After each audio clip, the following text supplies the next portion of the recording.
கொலைகாரன் விஜய் அப்படிங்கிற அளவில் வச்சுருக்காங்க. அபத்தமான கருத்தாக பார்க்குறேன். சரிங்களா?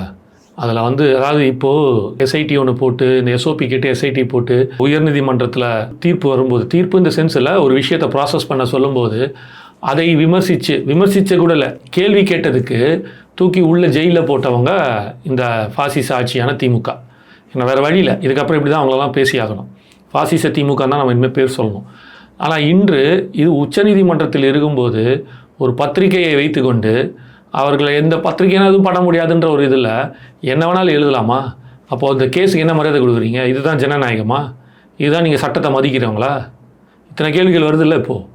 அதை செய்யக்கூடாது. ஆனால் அதை செய்திருக்காரு. அதுவும் யார் தலைமையில்? அது அந்த பத்திரிகையோட ஆசிரியர் யாருன்னு உங்களுக்கே தெரியும். துணை முதலமைச்சர் தான் அந்த பத்திரிகையோட ஆசிரியர். அவரே இப்படி ஒரு கட்டுரை எழுதுறதுக்கு அளவு பண்ணியிருக்காரு.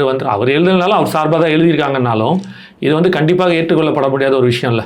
அவர் அப்படிங்கிற ஒரு விமர்சனத்தை வைக்கிறாங்க. ஷூட்டிங்காக இந்த நடந்திருக்கு அப்படிங்கிற ஒரு விமர்சனத்தை வைக்கிறாங்க. அது கோபால் அவர்கள் சொன்னது, அது பொய்யா இருக்கும்போது படம் வெளில வந்தோடனே தெரியும்னார்ல, 9ஆம் தேதி தெரிஞ்சிடும்.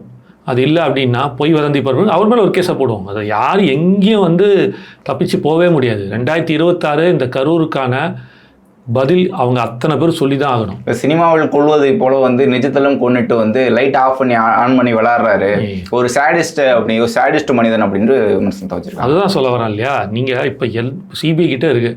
இதுக்கப்புறம் அதை அந்த சிபிஐ கிட்ட கூட இல்லை, சிபிஐ செய்கிற வேலையை, அதாவது எடுக்க போகிற இன்வெஸ்டிகேஷனை ஒரு ரிட்டையர்டு ஜட்ஜி கோர்ட் மானிட்டரிங் பண்ணுற அளவுக்கு வந்துருச்சு. ஸோ அது சாதாரண விஷயம் இல்லை. பல ஆண்டுகள்லாம் போகாது. மாதம் அவங்க ஃபீட்பேக் கொடுக்கணும், அவங்க ப்ராசஸ் பண்ணதை கொடுக்கணும். அதுக்கு பேர் தான் கோர்ட் மானிட்டரிங். இது ஒரு பெஞ்ச் மார்க்கான ஒரு தீர்ப்பாக தான் நான் பார்க்குறேன் கொடுத்தது. ஏன் அப்படின்னா, இதுக்கு முன்னாடி இந்த யூபியில் மத்திய பிரதேச யூபியில் 100 பேர் இறந்து போனாங்கல்ல, அதுக்காக இருக்கு. அது சிபிஐ கிட்ட போயிருக்கு. ஸோ இந்த மாதிரி பல வழக்குகள் இருக்குல்ல. இந்த வழக்குகள் எல்லாருக்குமே ஒரு முன்னுதாரணமாக இருக்க போகுது. இந்த வழக்கை காமிச்சு, இந்த உத்தரவை காமிச்சு, உச்சநீதிமன்ற உத்தரவை காமிச்சு ஒரு இடத்துலையும் இந்த மாதிரி நடந்ததை, இதுக்கப்புறம் நடக்கக்கூடாது, நடந்ததை எல்லாத்துக்குமே இது ஒரு பெஞ்ச் மார்க்காக எடுத்துகிட்டு போய் இதை காட்ட போகிறாங்க, இந்த தீர்ப்பை கொடுத்த தீர்வை. அதனால் இது ஒட்டு மொத்தமாக இருக்குது. இப்போ 2வது தாண்டி தமிழக அரசு மேலே தான் நான் முதல் குற்றச்சாட்டு.